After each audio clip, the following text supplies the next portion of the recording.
Everybody, it's Mr. Marshall here at Stony Lane, and I know that you and your class have been studying fairy tales and folk tales and fables, all these different kinds of stories that start with the letter F, right? And so today I want to talk to you about one of those kinds of stories and tell you a little bit about what makes that kind of story that kind of story.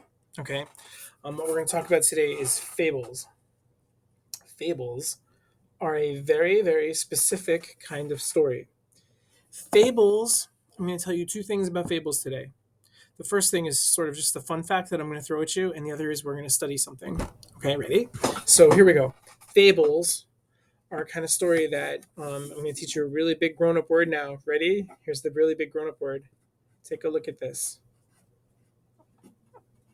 I'm still writing. Take a look at that. Fables are something that's called anthropomorphic. Anthropomorphic. Can you say that?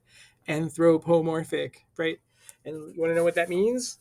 Anthropomorphic has this word inside it, anthro, and that word anthro means man, but not like man like a male person, man like person. Okay. And this part, morphic, means change. Like, did you ever hear metamorphosis? Right, that's when a caterpillar changes into a butterfly. So it comes from the same word. Anthropomorphic means that an animal is acting and thinking and feeling like a human. Okay, that's what it means.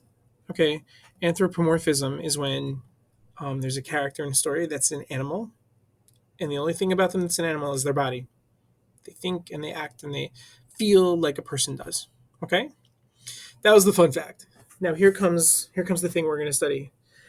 Fables always have something called a lesson learned.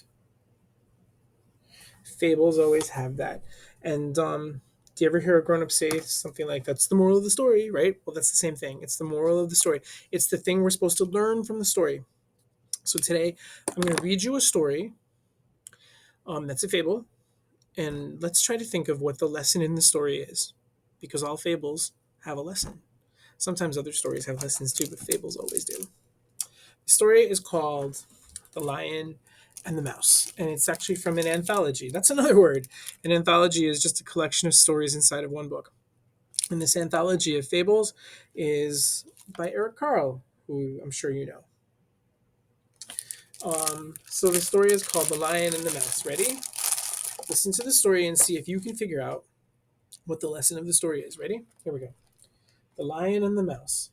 A huge lion sitting on the grass happened to put his foot on a tiny mouse. Help! Help! Cried the mouse. Let me out from under here! And she tickled the lion's paw.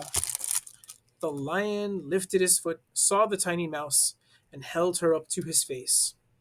Grrr! Growled the lion. Please, Mr. Lion, begged the mouse, don't eat me. Why shouldn't I? Asked the lion. I am hungry. Like my lion voice? I am so little, said the mouse. I wouldn't make much of a meal for you. You're right, said the lion, and he put the mouse down on the ground. Thank you, said the mouse, as she scurried away. I'll be glad to help you some day. You help me? Roared the lion, laughing. Oh, that's a joke. The lion stretched out in the shade of a tree and fell asleep. But just as he began to snore, three wolves sneaked up and threw a heavy rope around him. And before the lion had opened his eyes, he was tied securely to the tree. Look at that. The wolves stole what they could carry of the lion's belongings and ran away, leaving the lion still tied to the tree. No matter how hard the lion pulled, he could not get could not get the rope off. He could not even loosen it. Help! Help! Howled the lion. When the mouse heard his cry, she ran to him. Don't worry, Mr. Lion, said the mouse. I'll help you. And with her sharp teeth, she bit through the heavy ropes. In no time, she had set the lion free. Thank you so much, said the lion, and he set out after the wolves. When he caught up with them, he threw them to the ground and took back all that they had stolen from him. And now, my dear friend, said the lion as he returned to the mouse, you have saved my life and my fortune too. I see that you were not at all too small to do very big deeds.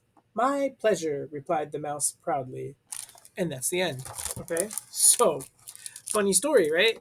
Um, and really good voices, I have to say. But anyway, so it sounds like there's a few lessons kind of in this story. So let's try to think, what lessons could we learn from this story? I guess one lesson is, in the beginning, the lion let the mouse go. He had something called mercy. He didn't have to let the mouse go, but he did. So he said he had mercy. He was nice to the mouse, right? And in the end, it was important because the mouse ended up saving him, right? Let's see, what's another lesson of this story? Can you think of one? Maybe a lesson of this story is that if you do something good will happen to you, right? Good deeds, like do good deeds, right? What's another lesson of this story? Well, maybe it's the mouse. I mean, the lion never ever thought that the mouse would be a friend. So I think the lion may have learned that friends come in all shapes and sizes, right? Lots of different people or animals can be your friend. And there's probably, if we think and talk more about this story, we could probably come up with other lessons too. Isn't that great? Isn't that great that fables do that? That they don't just have one lesson learned. Sometimes there's more than one lesson learned. Okay, so as you continue to read fables, and then maybe you'll even write a fable, think about that. That the characters in fables are anthropomorphic, that they're animals, but they act like people, and that there's lessons to be learned by reading a fable. Why don't you think about that?